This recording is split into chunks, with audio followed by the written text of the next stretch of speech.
An introduction to ABG interpretation.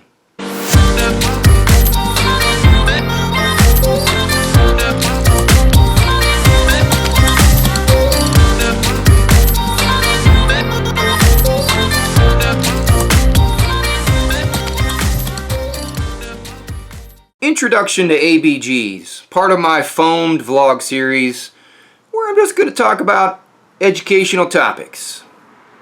Let's get started. ABG interpretation, there's a lot you could talk about, a lot you can go over.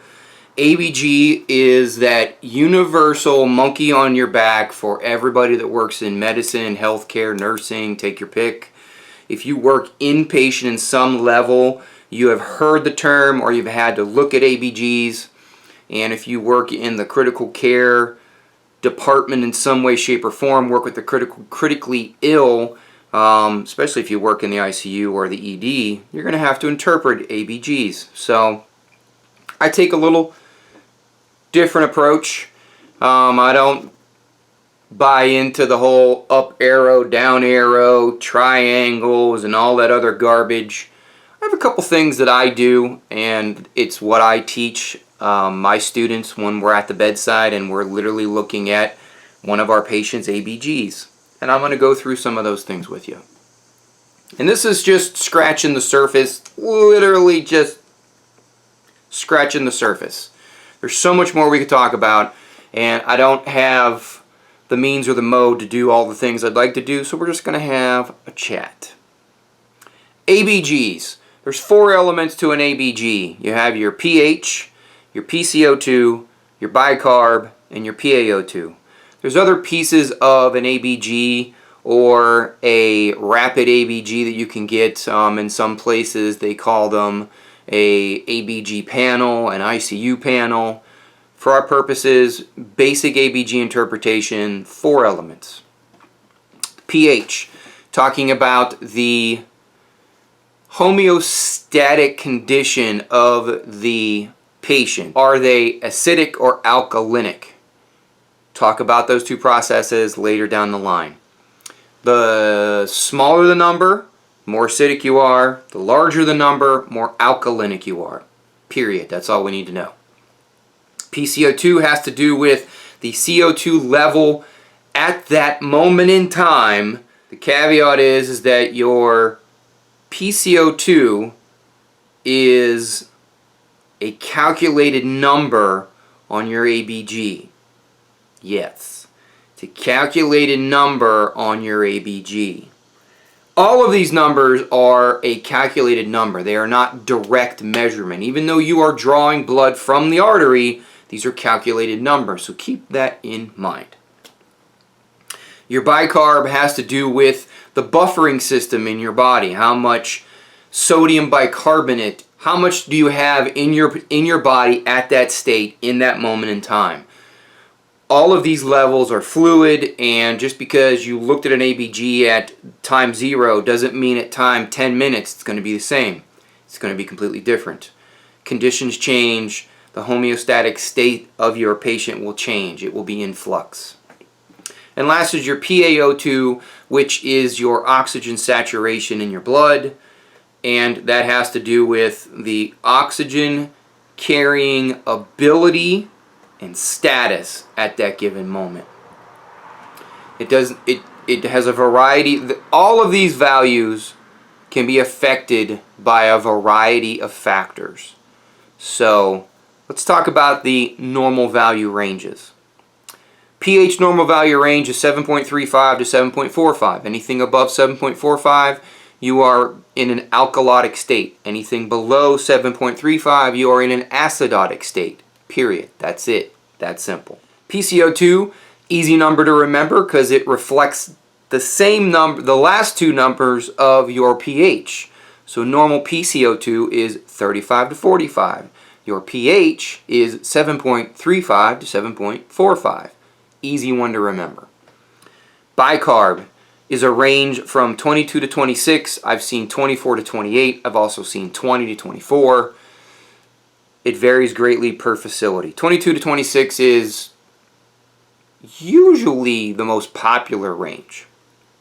Your PaO2 should range something above 80% up to 100%. If it's greater than 100, more than likely there are other factors involved. If it's less than 80, there are other factors involved.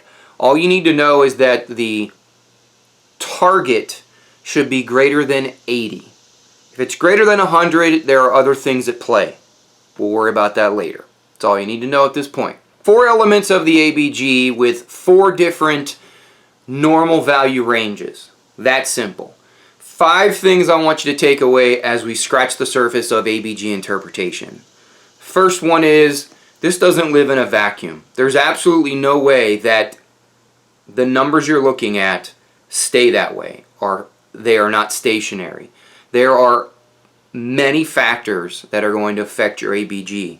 Everything from the environment, the state and well-being of the patient, their past medical history, their current diagnoses or illnesses that they are suffering from, up to including the interventions that are being performed at that moment in time, or interventions that have been performed over the past several days, and in some cases several days, up to a week.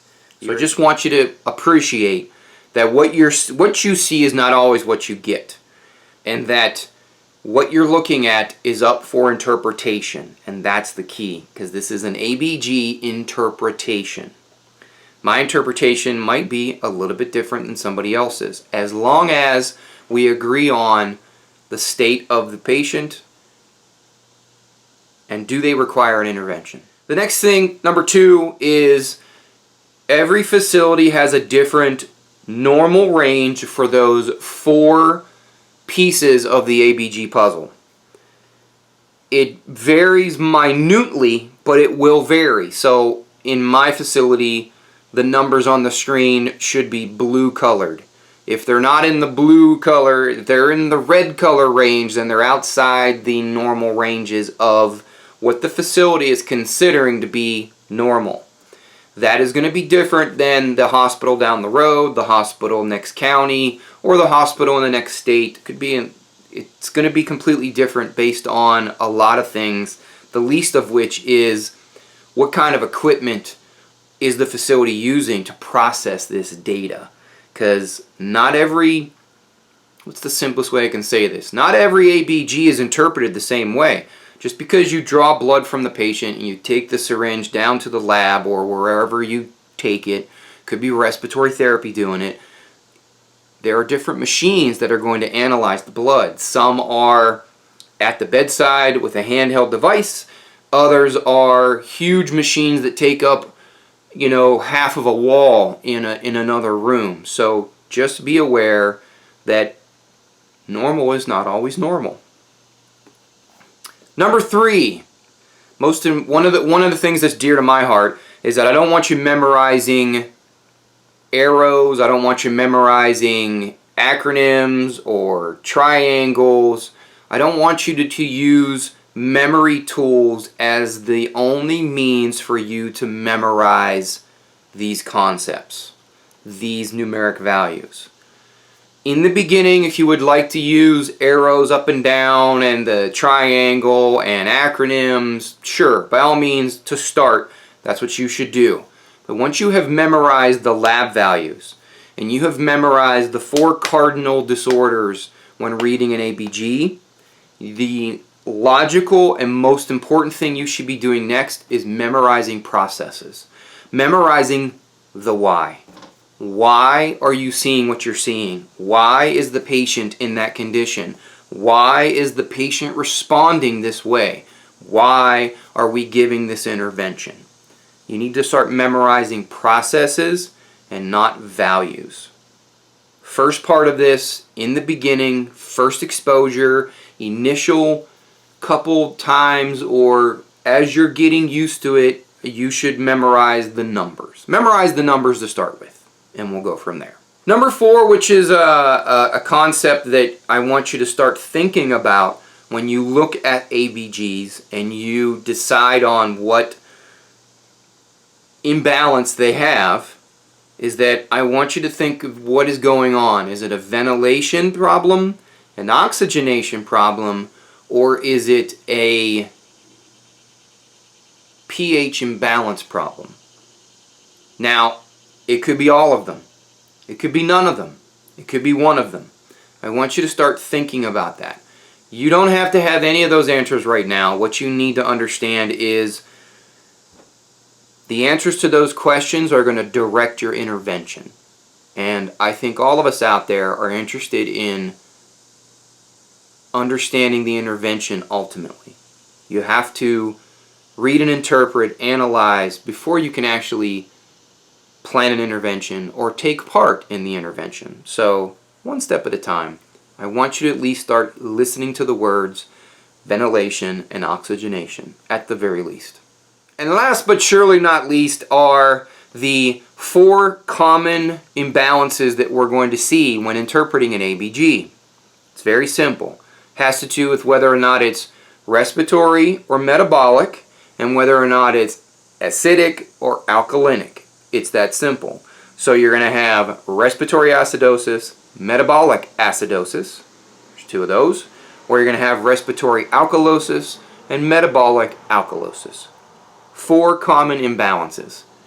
I am not here to talk about compensation with or without compensation. That's really cool to know for nursing school. It's really cool to know in regards to the patient response. And I accept the importance of that, but in my world, I very rarely talk about the actual, I don't actually verbalize out loud, this is respiratory acidosis with compensation or without compensation. It's cool during the learning process to start understanding those concepts and understanding when it's present, but ultimately I want you to memorize the processes, identify the imbalances, and what's our intervention. That's it, scratching the surface. Next time we talk about this, we'll dive deeper into the 4 types of imbalances and what we're going to do about it.